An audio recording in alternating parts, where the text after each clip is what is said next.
bisa berangan-angan, bisa menyampaikan ide-ide kita ke orang lain, bisa menjelaskan kondisi kita, bisa menggambarkan sekitar kita. Ya. Oke. Bahkan di dalam bukunya Pak Miharjo disebutkan bahwa ya ketika mimpi pun kita juga menggunakan bahasa. Oke. Mungkin ada teman-teman yang mimpinya itu indah terus ya. Ada yang mimpinya itu menakutkan juga ada. Bahkan ada yang belum pernah mimpi juga ada. Baik. Itu bahasa ya. Jadi dari bangun tidur sampai kita tidur lagi kita menggunakan bahasa. Oke. Nah, bahasa dapat juga dipakai untuk menyampaikan maksud yang spesifik yang berkaitan dengan kondisi psikologis, baik kepada diri sendiri maupun kepada orang lain. Ya, seperti perasaan sedih, seperti perasaan senang, mungkin perasaan heran, juga marah. Nah, saya juga heran ketika melihat ya situasi saat ini ya, ketika orang-orang yang jatuh cinta, dia pandai sekali membuat puisi. Ya. Ketika patah hati, juga pandai sekali membuat puisi. Tetapi di dalam kondisi yang aman-aman saja, ya, tidak lahir puisi. Ya.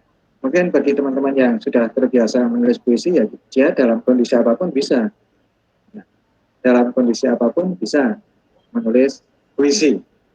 Ya. Nah, ketika kita mengekspresikan bahasa dalam bentuk puisi, yaitu kemarin kita sudah belajar itu adalah salah satu fungsi bahasa, salah satu fungsi bahasa, ya, fungsi puitik. Jadi memang itu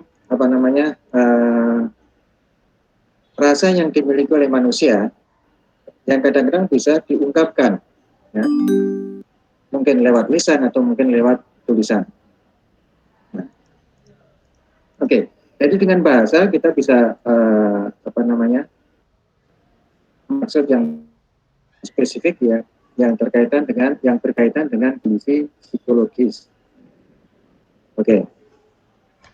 Baik, teman-teman sekalian. Ya, mungkin karena kita berlatar belakang agama Islam ya, ketika mungkin dalam keadaan sedih, galau gitu ya, kita lebih baik juga mengadunya ke Tuhan. Pasti akan ada solusi. Ya.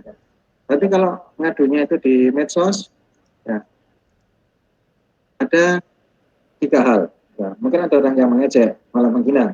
Ya. Mungkin ada yang netral saja, ya. Mungkin ada yang membantu. Ya. Mungkin yang pertama tadi lebih banyak daripada yang ketiga. Oleh karena itu kita sebagai orang yang beragama, yang punya keyakinan bahwa ya Tuhan memberikan solusi segalanya. Oleh karena itu ya kita mengadu ke Tuhan saja. Habis sholat, atau mungkin kita tambahi dalam sholat tahajud, kita mengadu kepada Tuhan. Dan insya Allah pasti ada jalan. Oke. Baik. Kita lanjutkan. Nah, dalam kondisi marah, biasanya orang yang tidak kuat menahan emosi akan melontarkan kata-kata yang menghasilkan tuturan-tuturan yang biasa disebut dengan makian atau umpatan. Jadi teman-teman sekalian, di dalam ajaran agama kita sudah disampaikan bahwa ya orang yang kuat adalah orang yang bisa mengalahkan hawa nafsunya. Kalau masih menuruti, ya itu bahaya. Ya, artinya apa? Memang fenomena asyatan besar ini ada dalam setiap bahasa. Tapi kalau bisa, ya, jangan dengan enteng mengungkapkan umpatan itu, atau cacian itu, atau makian itu. Sama keluar dari mulut kita, ya, sama-sama mungkin keluar dari jari kita. Lebih baik ya kita keluarkan kita tulis yang bisa menenteramkan orang lain, bisa memotivasi orang lain. Kalau marah nggak usah, ya. Kalau marah nggak usah di share di medsos, bahaya itu. Ya. Baik, teman-teman sekalian, sekarang ini tren dari perusahaan, dari departemen, itu ketika menerima calon pegawai, tidak hanya dilihat dari hasil tesnya saja, baik tes tulisan maupun tes tertulis atau apa namanya fit and proper test itu ya. Tetapi sekarang apa? Dilihat dari jejak digitalnya di medsos. Hati-hati. Nah, ini mungkin apa? Ya, mengingatkan teman-teman atau di antara kita kalau ada yang sering apa, tidak bisa mengendalikan emosi kemudian memaki-maki di medsos. Itu apa namanya? Akan tercatat di sana, akan dilihat. Ya. Hasil tesnya bagus, nah, tetapi kita lihat di jejak digitalnya, waduh kok seperti ini misalnya. Ya, itu akan mempengaruhi hasil akhir. Ya, ya, ya di tempat kita di prodi kita juga pernah seperti itu. Ya, ada pendaftaran dosen baru, kemudian hasilnya bagus lah. Ya, tetapi kita lihat di jejak digitalnya, oh seperti ini. Ya, dan itu kan susah untuk apa dimanipulasi ya. Ya, jadi teman-teman sekalian kita harus apa bijak dalam mensikapi suatu persoalan. Jangan dengan mudah mungkin marah di medsos dengan mengeluarkan makian-makian atau umpatan-umpatan. Ya, tapi kita berikan sesuatu yang membuat orang lain itu tenteram, ya, membuat orang lain itu menjadi termotivasi. Nah, hal yang semacam itu juga akan dilihat kan, oh ini ternyata bagus dia sejak dikit-dikit banyak bagus ini banyak memberikan manfaat pada orang lain misalnya. Itu teman-teman sekalian yang harus kita pahami kondisi saat ini. Ya. Mungkin ada yang protes, ini saya ujiannya nilainya bagus tapi tidak terima, dia yang ranking 3 malah diterima. Nah, karena apa? Karena ada faktor X di sana. Ya, kita lihat jejak digitalnya. Ya, kalau saya lihat dari oh bagus dia sering apa? Bisa yang upload sesuatu yang bermanfaat misalnya ya. Tidak marah ya, tidak cepat marah ke orang lain misalnya. Ya. Tapi juga apa dari jejak digital kita bisa melihat kondisi psikologi seseorang. Oh, ini apa-apa dia mengeluh dan dia share di medsos. Ya. Itu menunjukkan kerapuhan kita ya. Ya itu menunjukkan kerapuhan kita. Wah nanti kalau misalnya dia diberi pekerjaan yang agak lebih nggak bisa itu. Ya, ya mungkin kita bisa misalnya ngupload karya-karya kita. Ya. Oh ini bagus ini orangnya kreatif, inovatif, ya, solutif misalnya. Ya oke, baik kita lanjutkan. Ya, jadi sekali lagi teman-teman sekalian, dalam kondisi marah biasanya ada beberapa orang yang tidak kuat menahan emosi dan melontarkan kata-kata yang menghasilkan tuturan-tuturan yang biasa disebut dengan makian atau umpatan. Oke. Kemudian, nah, makian atau umpatan itu merupakan salah satu wujud dari fungsi emotif bahasa. Pada pertemuan yang kedua kalau nggak salah, kita sudah belajar tentang ini, ya, tentang fungsi emotif bahasa. Artinya apa? Penutur menyatakan sikap terhadap apa yang ditutur.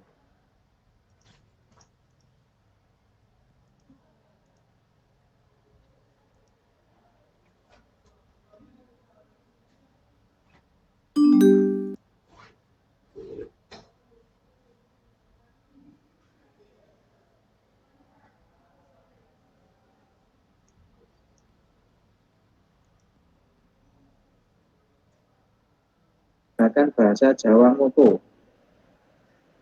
Ya. Jarang sekali orang yang marah menggunakan tuturan kromo inggil misalnya, atau kromo yang halus. Ya, mungkin jarang kita dengar, ya, ada orang maki ke orang lain menggunakan bahasa Jawa yang kromo, ya. Oh, dengan segawon kok Mas. Ya, kita tidak mendengar tuturan itu. Ya, pasti yang digunakan ya tuturan bahasa Jawa ngoko, tidak menggunakan bahasa Jawa yang kromo, apalagi kromo inggil, ya. Ya, jadi itu spontanitas, ya. Spontanitas. Ya. Oke. Kalau misalnya, ya, misalnya orang memakai dengan bahasa Jawa kromo, mungkin lawan tuturnya tidak tahu kalau yang mengajak atau melontarkan makian itu sedang marah, apalagi menggunakan simbolis, ya, dia marah, kemudian dia mengungkapkan kemarahannya itu menggunakan bahasa Jawa kromo, tapi simbolis, ya. Kebetulan misalnya, ya, dia di bis kota, ya, kemudian kakinya terinjek, ya. Yang menginjek itu kebetulan pakai topi misalnya, kemudian yang keinjek marah, Mas nun sewu, ya, menopo topi jenengan badi sesak. Nah, itu untuk orang lain kan sudah dipahami, ya. Ya, Mas maaf, ya, apakah topi Anda itu ingin dibuat sesak? Artinya apa? Dia sangat marah sebetulnya, ya. Agar topinya sesak berarti kepalanya dipukuli dulu sambil benjol-benjol dulu, sehingga kepala topinya tidak bisa masuk ke kepala. Ya. Atau mungkin dengan ungkapan, ya, Mas, menopo badhe dipun damel, ya, anggota keluarga jenengan pangkling kalian jenengan, ya. Artinya apa? Apakah Anda ingin dibuat keluarga Anda tidak mengenal Anda lagi? Mungkin wajahnya dipukuli sampai, ya, biru-biru itu, sehingga keluarganya tidak bisa mengenali. Ya. Tapi itu jarang digunakan ungkapan itu. Karena apa? Itu bahasa Jawa kromo. Ya, biasanya ketika marah ya langsung aja menggunakan bahasa Jawa ngoko. Ya, oke.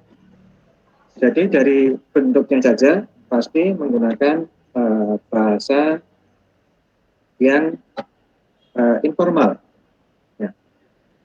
Kalau kita lihat di film-film Arab, atau mungkin di sinetron Arab, atau mungkin di drama Arab, ketika tokoh A marah kepada tokoh B misalnya, ya, yang digunakan itu biasanya ungkapan amiyah. Jarang menggunakan bahasa Arab Fuska. Ya. Mengapa? Karena di dalam konteks budaya masyarakat Arab, bahasa Arab Fuska itu kan memiliki tingkat yang tinggi dibandingkan dengan bahasa Arab amiyah, bahasa Arab yang digunakan dalam kehidupan sehari-hari itu. Ya, mereka sadar tentang hal itu, sehingga ketika marah pun juga kebanyakan mereka menggunakan bahasa Arab amiyah. Oke. Kita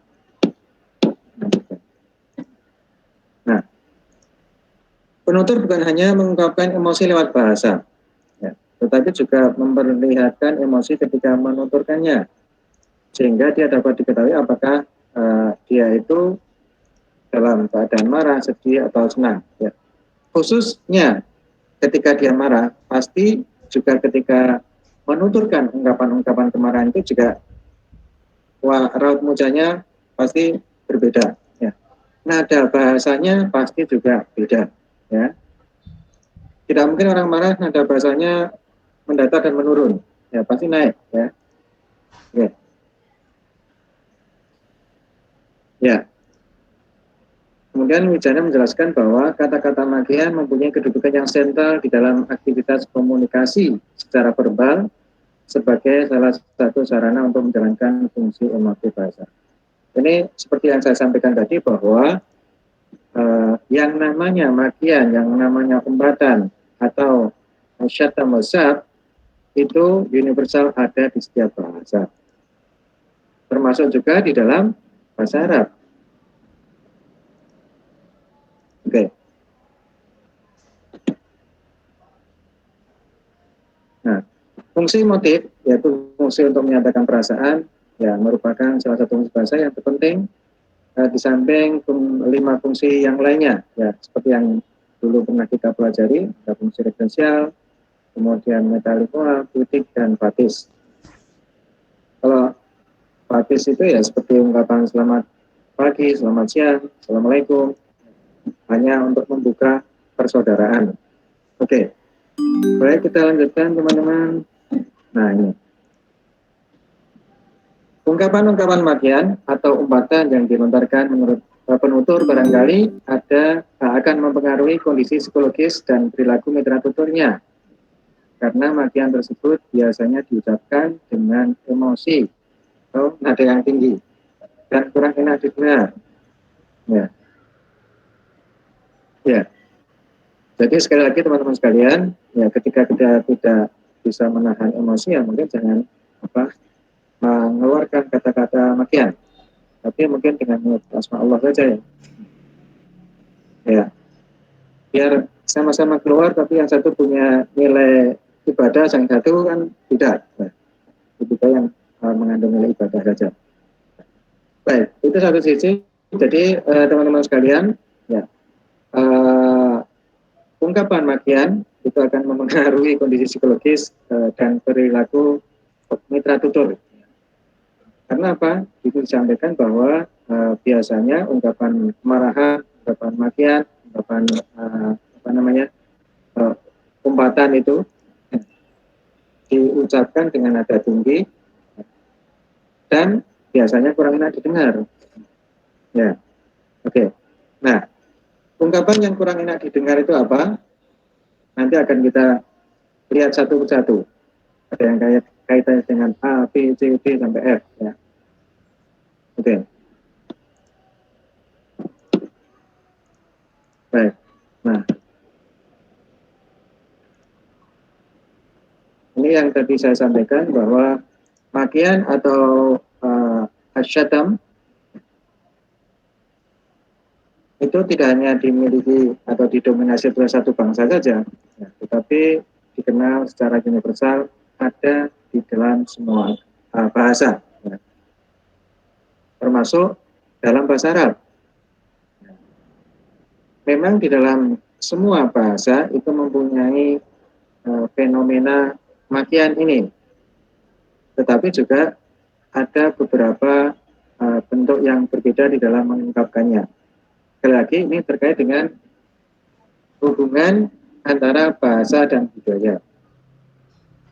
Sekali lagi, teman-teman sekalian, mungkin di dalam suatu bangsa atau suatu budaya, suatu bangsa, ungkapan itu termasuk makian.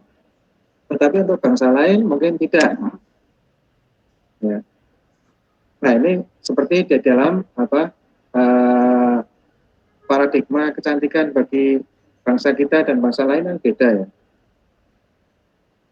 Bangsa kita mungkin yang kulitnya putih itu disebut cantik, oke. Ya. Kalau di Mesir cowok yang ganteng itu yang rambutnya lurus. Nah, jadi nanti kalau teman-teman studi ke sana yang rambutnya lurus itu, ya, jangan heran kalau disuitin sama mahasiswa yang ada di sana, ya, karena mereka punya paradigma yang berbeda tentang orang ganteng itu. Ya. Mengapa mereka memparadigmakan bahwa yang ganteng itu rambutnya lurus? Ya, kebanyakan orang sana rambutnya adalah keriting. Ya. Seperti kita memparadigmakan yang cantik itu putih. Ya. Karena banyak di antara kita, ya kebanyakan di antara kita itu kulitnya agak gelap. Nanti untuk bangsa yang lain juga demikian. Yang disebut dengan cantik itu yang kulitnya gelap, karena mereka semuanya putih misalnya. Nah, kan beberapa periode yang lalu, ya, di Sudan itu aneh. Anehnya apa? Yang disebut dengan wanita yang cantik itu kalau bibirnya bisa dimasuki tutup gelas atau tutup botol ya. Jadi ini dibolongi terus diblokir. Itu dulu, ya, tapi sekarang sudah tidak. Nah, jadi teman-teman sekalian, kaitan antara bahasa dan budaya itu kita bisa lihat ya di antaranya dalam makian ini. Jadi mungkin bagi kita itu berupa makian, tapi bagi bangsa lain karena mempunyai latar belakang budaya yang berbeda itu bukan makian. Oke, kita lanjutkan. Nah, bentuk makian di dalam bahasa Arab ini berdasarkan hasil penelitian saya ya, terkait dengan bentuk. Di dalam bahasa Arab, saya menemukan bentuk makian yang berupa kata atau kalimat. Ya. Ada yang berupa frase juga. Kemudian ada yang berupa jumlah atau kalimat. Makian yang berupa kata ini banyak sekali. Ya. Di antaranya itu, ya saya lihat di novel, ya, itu ada misalnya dia merendahkan lawan tutupnya dengan mengatakan mustarjilah. Mustarjilah itu lesbian. Jadi kemudian juga ada mustamro'ah. Ada kata mustamro'ah. Mustamro'ah itu artinya gay. Ya, itu diantaranya aja. Yang lain masih banyak. Ya, mungkin teman-teman juga bisa melihat di dalam suatu karya sastra. Di dalam novel-novel karya Najib Mahfud misalnya, karena dia memotret realita kehidupan masyarakat yang ada di Mesir, ya, itu banyak sekali kita temukan ungkapan-ungkapan makian. Kemudian yang berupa frase misalnya, contohnya itu umamu dauda. Itu kalau kita terjemahkan di dalam bahasa Indonesia itu artinya perempuan gatal. Apakah kena bululat? Ya mungkin. Oke. Kemudian yang ketiga berupa jumlah atau kalimat.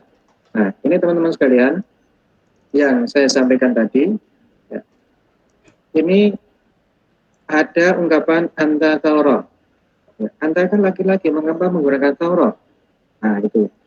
Jadi ini terkait dengan budaya juga, ya, seperti yang saya sampaikan tadi, banyak di kalangan masyarakat Arab yang menganggap wanita itu adalah manusia kelas 2. Sehingga ketika memaki kepada laki-laki, ya, itu untuk menyangatkan makiannya menggunakan ungkapan yang bentuknya itu adalah mu'anats. Ya, anta Taurat. Kemudian juga ada yang berupa seperti doa ya, tapi ini bukan. Ya, Allah yadik. Nah, ketika saya dulu di Libya, ya, kalau dosennya itu marah ke mahasiswanya, beliau mengungkapkan ini, Allah yadik. Semoga kamu mendapat hidayah dari Allah. Ya mungkin saking dongkolnya mahasiswa nggak pernah masuk, nggak pernah mengerjakan tugas, ya. Sehingga dosennya marah. Ya. Ketika marah, keluarlah ungkapan kemarin yang berbentuk kalimat ini. Ya, Allah yahdi. Nah, teman-teman sekalian, ini sudah saya konfirmasikan ke yang punya bahasa. Apa bedanya hadakallah dan Allah yahdi? Nah, kata yang punya bahasa, kalau hadakallah menggunakan fi'il madhi itu artinya doa. Ya. Tetapi kalau menggunakan fi'il mudhari Allah yahdi, katanya itu berupa ungkapan ya. Bagi kita mungkin itu sama-sama artinya mendoakan, bukan? Ada konteksnya. Ya. Konteksnya adalah latar belakangnya mahasiswa tidak pernah masuk. Kemudian mahasiswa tidak pernah mengerjakan tugas. Ya. Ketika ditanya ke dosen mungkin banyak alasan, ya. Dosennya marah, mengeluarkan ungkapan apa? Allah yahdi. Ini juga tersirat makna bahwa yang di referen itu adalah mahasiswa, ya. Menurut pandangan sang dosen itu sangat-sangat dolal. Ya, sehingga beliau doakan, ya, mahasiswa itu akan mendapatkan hidayah. Tapi dalam konteks ini adalah ungkapan kemarahan, ya. Bukan doa. Ya. Jadi seperti yang saya sampaikan tadi, ya, kalau menggunakan fi'il madhi itu doa, kalau menggunakan fi'il mudhari katanya itu memang ungkapan kemarahan. Ya, bagi kita yang bahasa ibunya bukan bahasa Arab mungkin juga susah membedakan kedua ungkapan itu.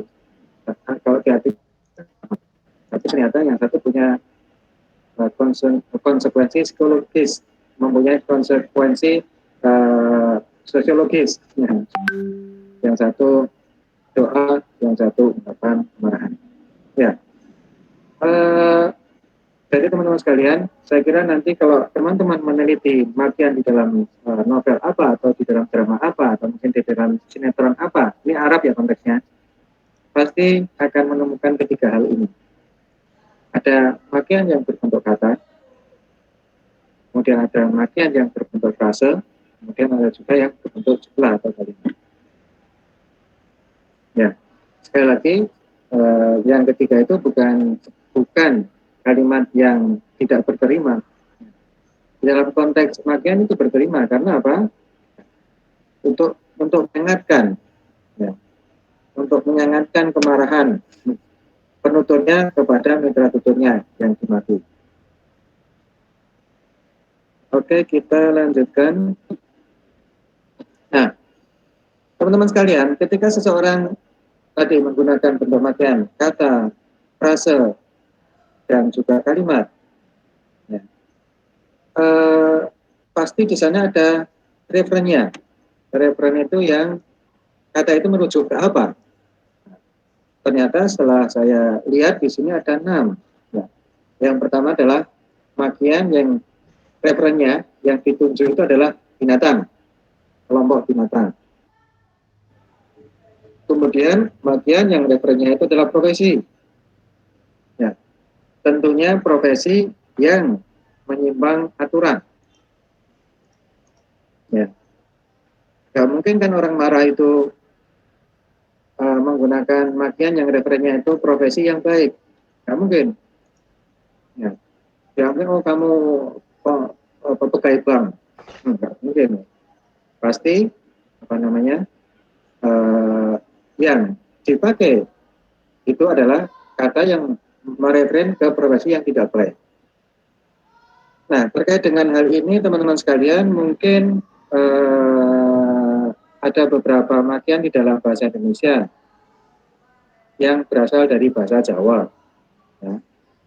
Ada beberapa profesi yang dipakai untuk makian itu apa? Yang sering kita lihat misalnya. Misalnya ada kata gento.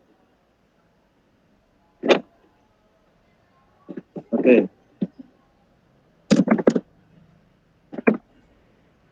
Ya. Itu profesi juga. Ya.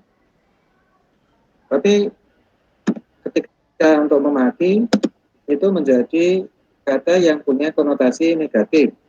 Ya, gento itu artinya apa? Oh, itu penarik becak. Dalam bahasa Jawa itu namanya gento.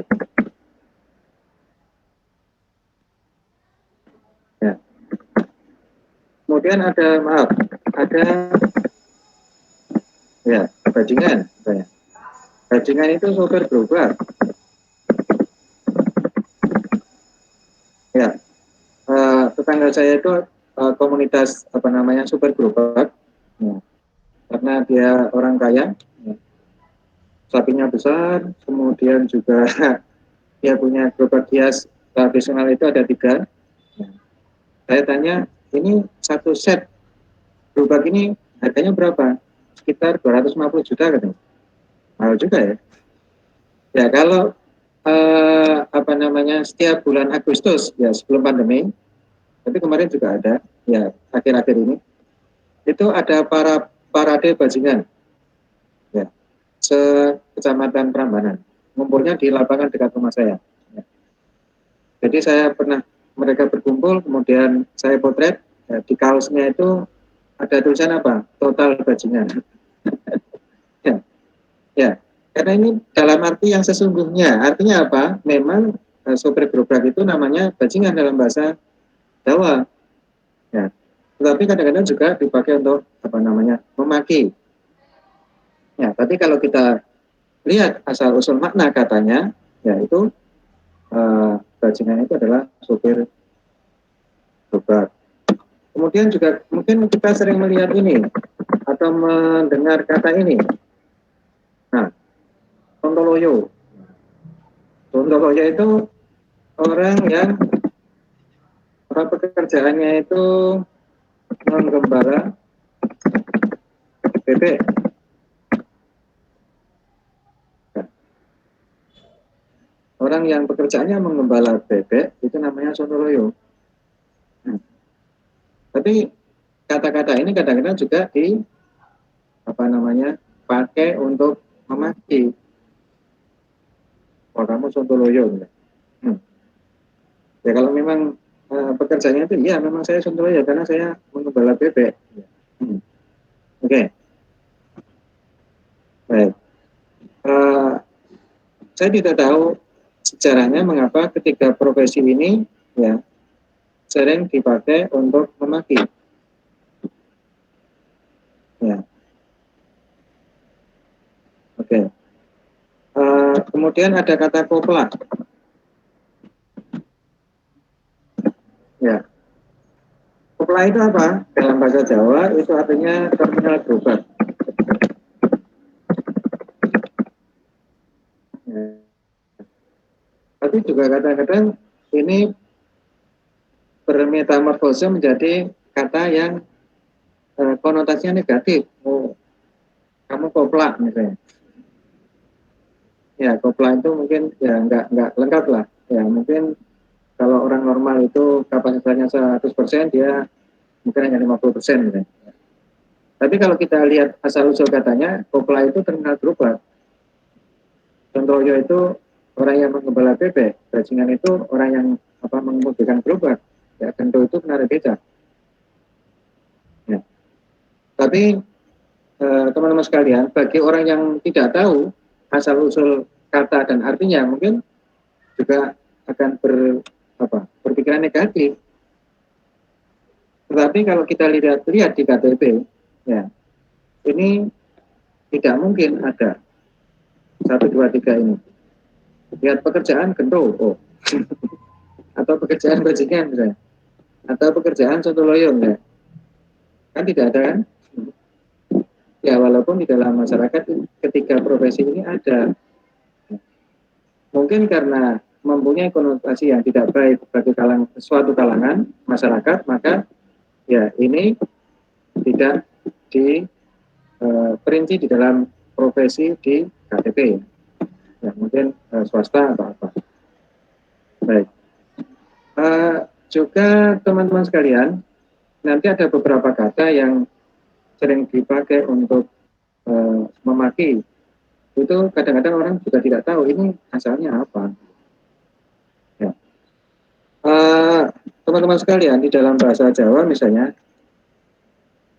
kata ini, ya, ini bisa agak apa namanya, agak disopankan itu menjadi ya ya yang bajikan menjadi bajigur. Ya, kata misalnya kalau ada teman-teman yang sering mengucapkan ya, ini menjadi asam. Ya, kalau ada orang marah menggunakan kata asam, itu asalnya adalah ini kalem. Ya. Kalau ada orang yang memaki dengan kata bajigur, ya itu aslinya adalah kata bajingan. Ya. Nah, kalau misalnya ada yang sering menggunakan kata ini, ya itu dari kata dulu ini artinya apa?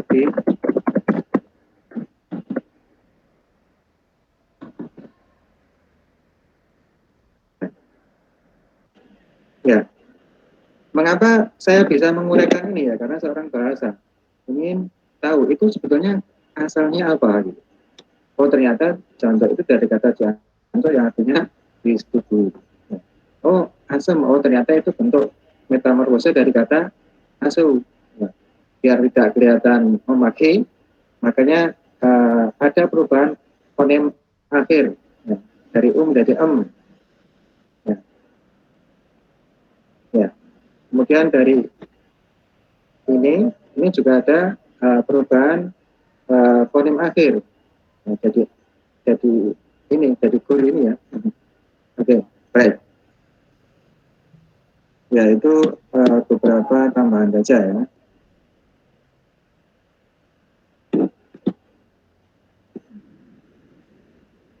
Kemungkinan kalau kita meneliti di bahasa-bahasa daerah juga akan terjadi semacam itu. Dan ini maaf, ini juga sekarang muncul ini kan, atau mungkin juga misalnya ini ya, kalau ini dari maaf dari kata ini ya, dari kata anjing menjadi kata anjir dan anjrit ya. Oleh karena itu teman-teman sekalian, ketika kita akan mengucapkan sesuatu tolong ditelusuri dulu itu artinya apa, maknanya apa, mengandung makna yang baik atau tidak ya. Jangan asal ngomong tetapi kita tidak tahu artinya ya, seperti yang kemarin yang saya sampaikan ke teman-teman di tempat saya ya. Banyak teman yang menyingkat jembatan budaya itu dengan itulah yang sering diucapkan teman-teman dengan enteng itu ya. Saya tidak tega mengucapkan itu karena saya tahu artinya ya, mungkin bagi orang-orang yang tidak tahu artinya mengucapkannya dengan enteng saja tanpa dosa gitu ya. Oke ya, oke ya, oke. Karena dalam bahasa Indonesia itu kan yang namanya singkatan itu sangat produktif sekali. Kalau dalam bahasa Arab nggak begitu banyak, tapi bahasa Indonesia itu produktif sekali. Bahasa Inggris tidak begitu. Tapi dalam bahasa Indonesia itu kan produktif sekali. Mungkin yang dari prodi lain bisa meneliti istilah-istilah yang ada di FIP UGM misalnya. Nah, itu menarik itu. Ya, istilah yang dipakai mahasiswa dalam komunikasi sehari-hari di misalnya kampus FIP UGM itu kan singkatannya macam-macam. Ya, ada bancok, bangker, ada apalagi ya. Oke. Baik, kita lanjutkan ya. Oke, sampai di sini apakah ada pertanyaan? Ya, mungkin ada yang perlu kita diskusikan dari apa yang sudah saya jelaskan tadi. Dan kemarin kan juga sudah ada larangan ya, kita tidak boleh menggunakan istilah apa? Anjay. Termasuk ya. Itu karena apa? Mungkin ya karena punya konotasi yang tidak baik. Itulah mengapa dulu ketika masa pemerintahan Presiden Gus Dur, kata Irian itu diganti dengan Papua. Karena Irian kita tahu di dalam bahasa Arab ada kata Aryan yang artinya tidak berbaju. Ya. Sehingga untuk menghilangkan kata itu, untuk menghilangkan konotasi yang tidak baik, maka diganti dengan kata Papua. Oke. Dari ada pertanyaan? Atau mungkin ada. Ya, silakan. Apakah penggunaan makian-makian ini di kalangan orang Arab itu seperti halnya masyarakat pada umumnya di Indonesia gitu, Pak? Iya, iya, jawabnya iya. Ya. Karin dan juga untuk teman-teman sekalian, ketika saya dulu belajar di Universitas Ummul Qura, Nah itu ini mungkin cerita yang nanti jangan dilakukan ya. Oke. Eh, di tanah haram itu apa yang kita pikirkan itu bisa terjadi. Nah, contohnya terkait dengan makian ini. Ya. Waktu itu saya di sana sudah lama. Ya. Kemudian saya duduk di teras asrama. Di depan teras asrama saya itu ada perempatan jalan yang ramai. Di dalam pikiran saya muncul keinginan. Ya. Keingintahuan saya itu apa? Saya itu sudah lama di sini. Nah, kok saya belum pernah melihat orang Arab marah? Nah, oke. Jadi ketika itu ya jalanan ramai ya, yang depan itu ada orang sepuh menggunakan mobil Hammer ya. Ya, nggak jalan-jalan, kemudian yang belakang itu pemuda ya, menggunakan mobilnya mobil sport. Ya. Di pelakson-pelakson itu nggak mau jalan. Yang Hammer ini yang dipakai orang sepuh itu. Kemudian yang muda ini nggak kuat nahan emosi, kemudian buka kaca pintu kaca, dia meneriaki ya, yang menggunakan Hammer itu apa? Syaitan, syaitan.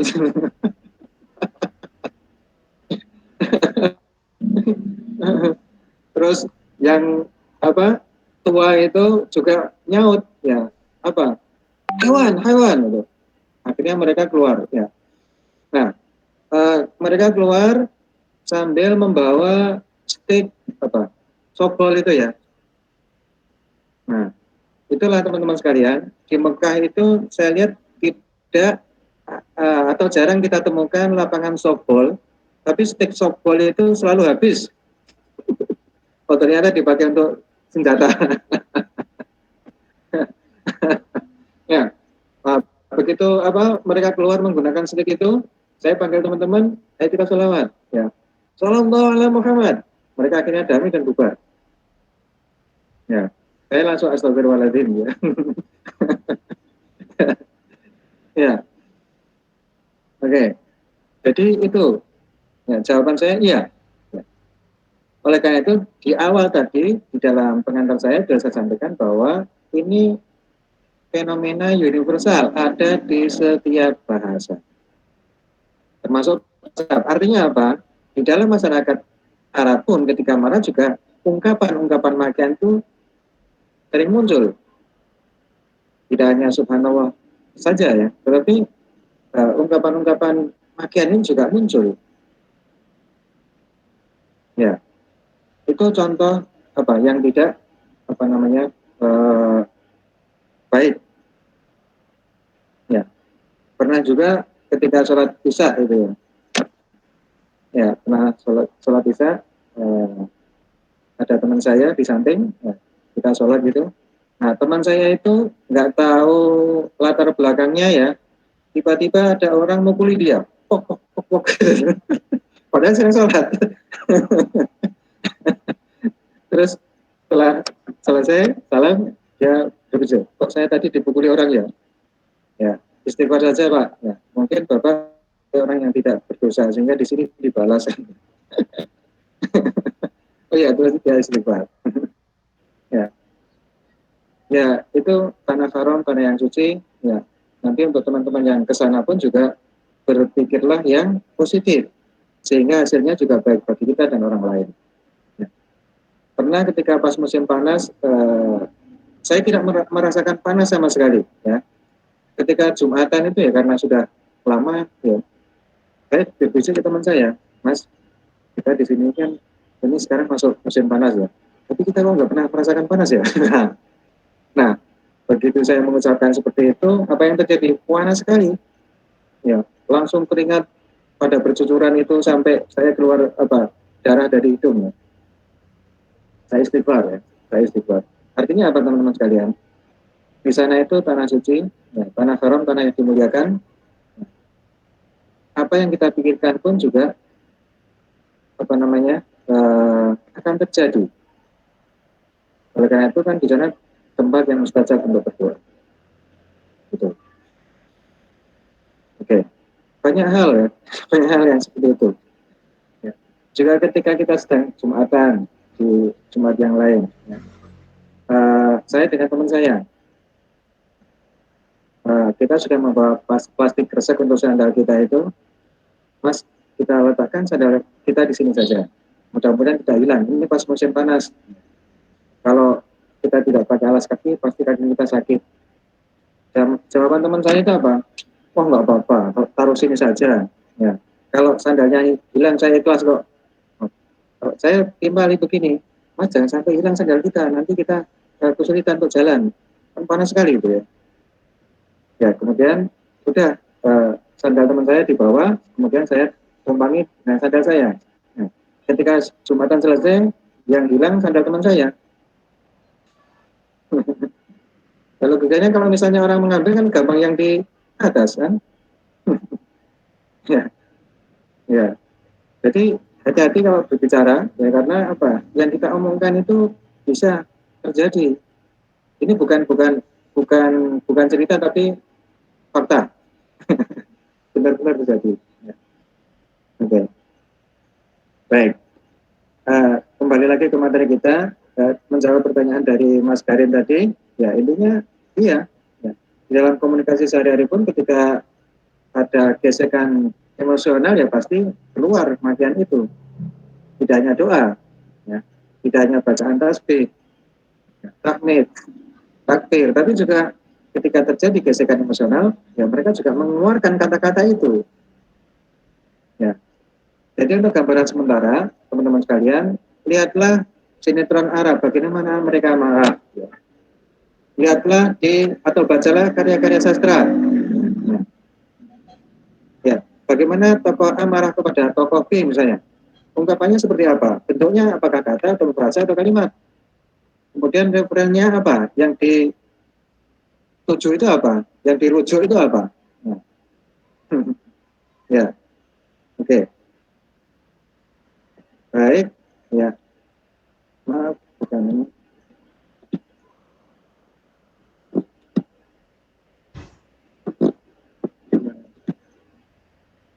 Batas ya, maaf. Jadi tadi provisi sudah, kemudian referennya penyimpangan perilaku seksual, kemudian juga ada yang referennya itu anggota tubuh. Nah, anggota tubuh pun ini anggota tubuh yang kita tahu untuk menyebutkannya ya. Tidak mungkin tanganmu, atau mungkin hidungmu, atau mungkin gigimu, jarang ya. Tapi anggota tubuh yang kita tahu untuk menyebutkannya. Nah, ini juga ada makian yang referennya itu adalah perbuatan yang tidak terpuji. Ya, nanti akan kita, apa saja itu, nanti akan kita berikan contoh. Kemudian juga makian yang referennya itu hasil perbuatan yang tidak terpuji. Oke. Jadi intinya ketika orang memaki itu tidak menggunakan bentuk yang baik, tidak menggunakan referen yang baik. Baik binatang, profesi, dan yang lain-lain itu semuanya adalah yang tidak baik. Oke. Baik. Nah, teman-teman sekalian, yang pertama, ya, ungkapan makian yang referennya itu adalah binatang. Di sini saya menemukan beberapa hal. Ya. Ada kalpa, ada zumala, misalnya, ya, anjing betina, ada zumala, keledai betina, ada khinziro. Ya. Di novelnya Najib Mahfud banyak. Ya. Ini, ya, ada bahimah, ya, jadi, ya, ada sapi betina, ada apa namanya taurah, ya, lembu betina. Ya. Ini ada beberapa ungkapan yang menggunakan itu, misalnya anta khinziro, kamu babi bedok, oke, kamu babi perempuan. Ya bahimah, la ta'rif esotik, misalnya. Seperti ungkapan ini ya, oh dasar hewan, dasar hewan atau sapi betina, kamu nggak ngerti teman. Oke. Itu yang pertama. Jadi yang ditunjuk, apa yang dirujuk ini adalah binatang, ya. Ada zumala, kemudian ada kalba, ada khinziro, ada bahimah, ada taurah, dan lain-lain. Ya. Sekali lagi, binatang yang di reference itu, yang dirujuk itu tentunya binatang yang mempunyai konotasi negatif di dalam suatu bangsa itu, bukan binatang yang mempunyai konotasi yang positif, bukan binatang yang mempunyai konotasi yang baik. Baik, kita lanjutkan. Nah, yang kedua, ungkapan makian yang referennya itu adalah profesi. Ada beberapa profesi yang dipakai untuk memaki mitra tutur. Profesi tersebut tentunya profesi yang dianggap masyarakat melanggar norma dan kesusilaan. Ya. Di sini ada ungkapan misalnya yang berbentuk kata, ada akhirah, banyak itu digunakan di novel-novel. Ya. Pelacur, kemudian ada kohbah. Ya. Ini pelacur tapi lebih kasar lagi. Ya. Ini mbahnya pelacur ya. Kohbah. Ada kawat. Ya. Kawat itu bukan pemimpin ya. Tapi kalau kita lihat di novel-novel itu ya, kawat itu artinya gitu. Itu ungkapan makian yang referennya itu profesi yang menyimpang dari norma susila dan norma hukum yang lain. Oke. Yang ketiga, ada ungkapan makian yang referennya adalah penyimpangan perilaku seksual. Ya. Di sini ada haul, ya, yang artinya gaya atau homo. Kemudian ada suhat, ya, lesbi. Ada udah tadi. Ya. Oke. Jadi ini profesi. Ya. Maaf, ini penyimpangan ya. Penyimpangan perilaku seksual. Saya masukkan ke kelompok sana. Ada haul, ada suhat, ada ya. Ya, nanti kalau misalnya ada orang mengatakan ini ya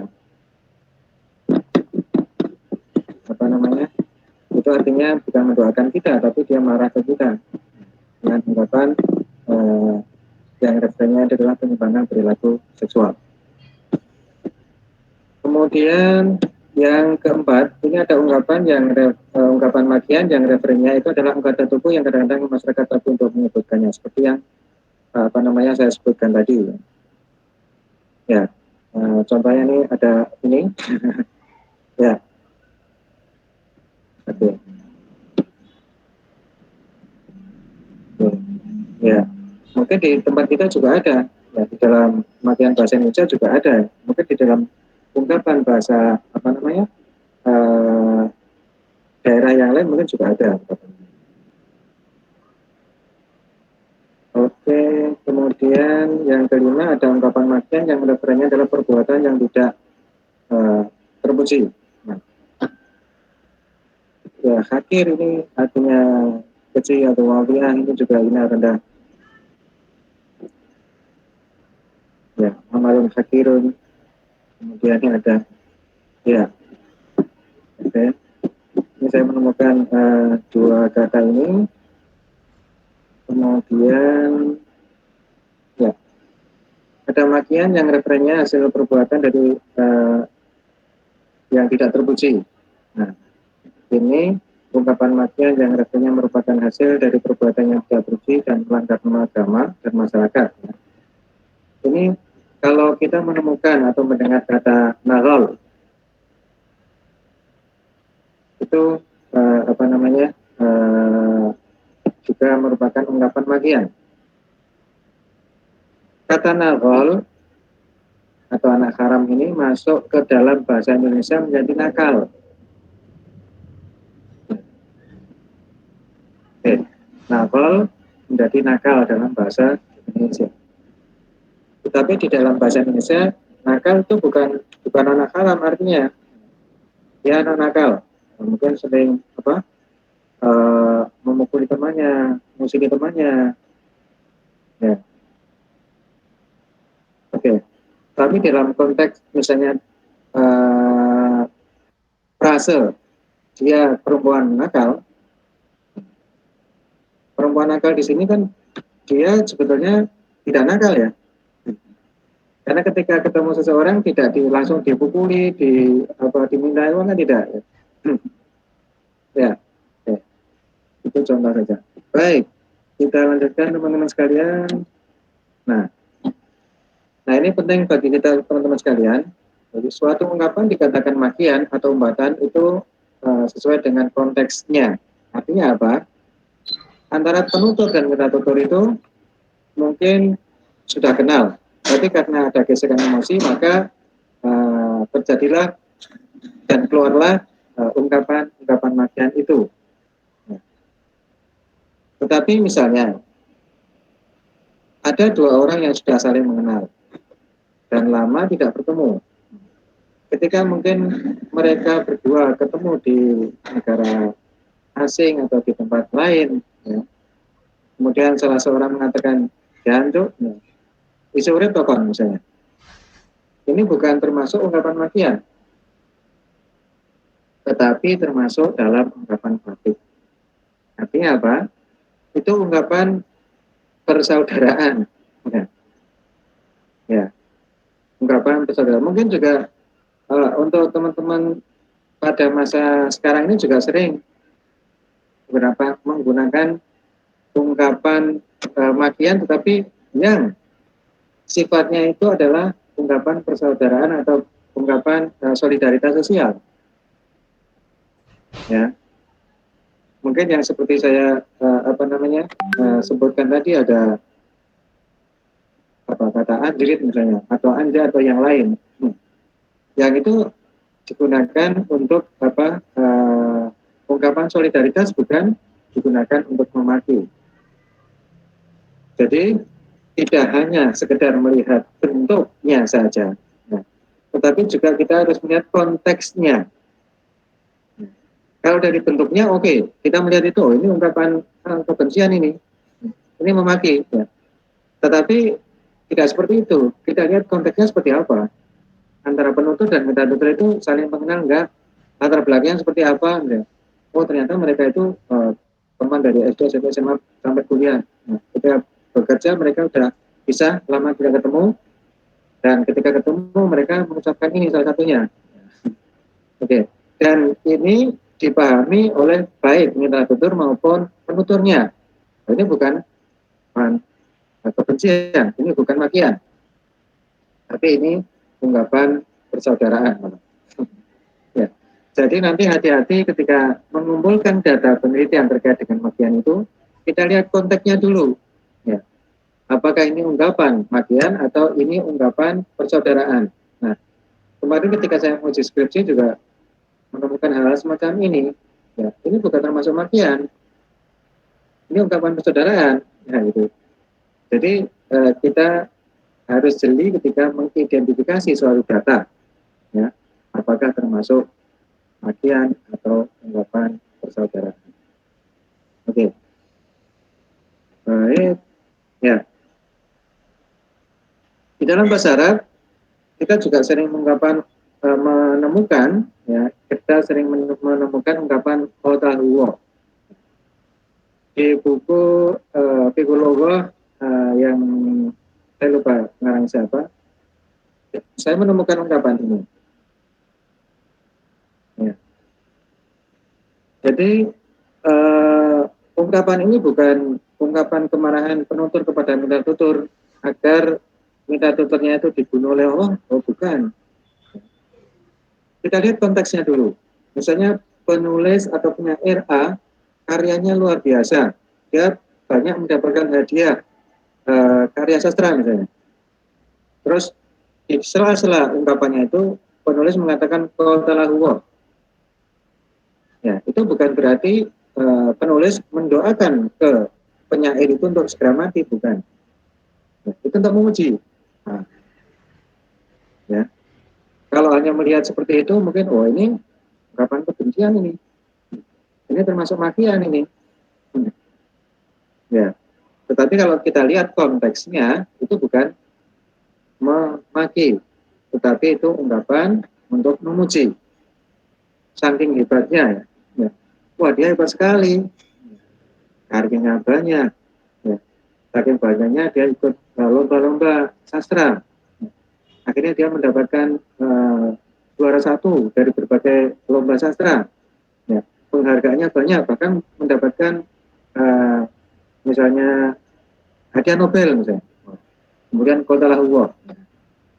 Itu artinya bukan mendoakan dia agar cepat mati, bukan memaki, tapi artinya dalam bahasa kita itu dia hebat sekali.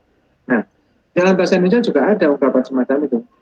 Wedan atau gila, ya, dia cantik sekali, atau gila dia ganteng sekali, gila dia kaya sekali. Nah, ungkapan gila, edan, atau mungkin yang lain itu, ya kita lihat konteksnya. Nah, ini memuji, bukan memaki. Ya, kamu edan, kamu gila. Beda lagi ya. Ya, baik teman-teman sekalian, mungkin itu yang bisa kita diskusikan pada pagi hari ini. Ya, sebelum kita akhiri perkuliahan kita, barangkali ada hal-hal yang ingin disampaikan, silakan. Izin bertanya, Pak. Ya, silakan. Di tradisi Arab itu kan ada lakop dan kunyah ya, Pak. Apakah lakop dan kunyah itu bisa juga jadi alat untuk sebuah makian gitu, Pak? Kalau lakop atau kunyah itu bukan makian ya. Itu memang julukan yang diberikan kepada seseorang yang punya ciri khas tertentu, misalnya. Seperti Abu Hurairah, karena dia suka kucing kecil misalnya. Ya. Atau mungkin Ibnu Kilab misalnya. Ya, biasanya orang yang diberi julukan itu ya bisa menerima. Ya. Karena apa? Orang memberikan lakop atau julukan kepada seseorang itu berdasarkan mungkin ciri yang ada pada dia. Ada orang yang namanya Al-A'raj misalnya, karena dia memang pincang, si pincang kan, ya. Tapi nama aslinya siapa? Nah, itu kan juga terjadi pada masyarakat kita. Ya, dulu saya ketika kuliah punya teman yang tiada hari tanpa mabuk. Ya, baru pasti mabuk. Akhirnya kita memanggil itu nama julukan teman-teman ke dia. Kita sampai lupa nama aslinya siapa. Ya, dia juga dipanggil dengan nama itu nggak marah, karena dia sadar kalau dia memang tiap hari mabuk. Ya, jadi ketika kita mengeluarkan ungkapan makian, pasti itu akan berdampak psikologis pada mitra tutur kita, dan pasti dia akan marah. Akan ada reaksi negatif. Ya. Ya. Ya. Oke. Kalau yang saya sampaikan di Arab tadi ya, misalnya ketika A dan B mereka saling memaki, itu biasanya tidak akan sampai ke kepuruan atau pukul-pukulan, nggak akan. Karena apa? Mereka tahu hukumnya berat. Ketika satu memukul, itu nanti di polisi berat sekali. Mereka biasanya hanya keras di suara. Ya, hanya keras di suara. Tapi mungkin kan ada di antara teman-teman itu yang mengesampingkan suara, aksi dulu. Nggak kuat, prek dulu, nanti urusan belakang. Ya, kalau mereka, ya suara-suara dulu. Ya, nggak jarang terjadi sampai pukul-pukulan berdarah itu. Ya, oke. Baik, terima kasih teman-teman sekalian. Ya, 1,5 jam lebih kita berdiskusi masalah makian ini. Mudah-mudahan pengetahuan ini memberikan pemahaman dan pengetahuan pada teman-teman sekalian. Ya, ketika nanti kita bertemu dengan orang Arab dan mereka mengucapkan kata-kata itu, ya jangan diamini ya. Tapi kita ya mungkin punya perasaan marah, dan kita juga bisa mengcounter ya ungkapan mereka itu dengan rasa kemarahan kita, dengan bahasa kita.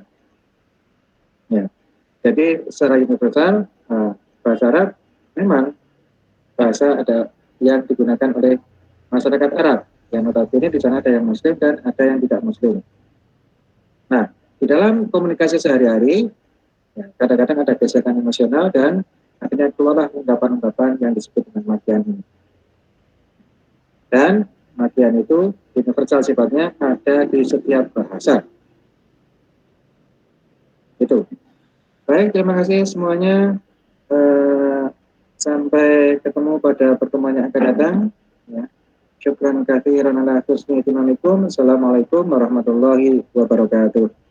Waalaikumsalam warahmatullahi wabarakatuh. Waalaikumsalam warahmatullahi wabarakatuh. Syukran Ustaz. Syukran Ustaz. Syukran Ustaz. Assalamualaikum.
Bangun tuh.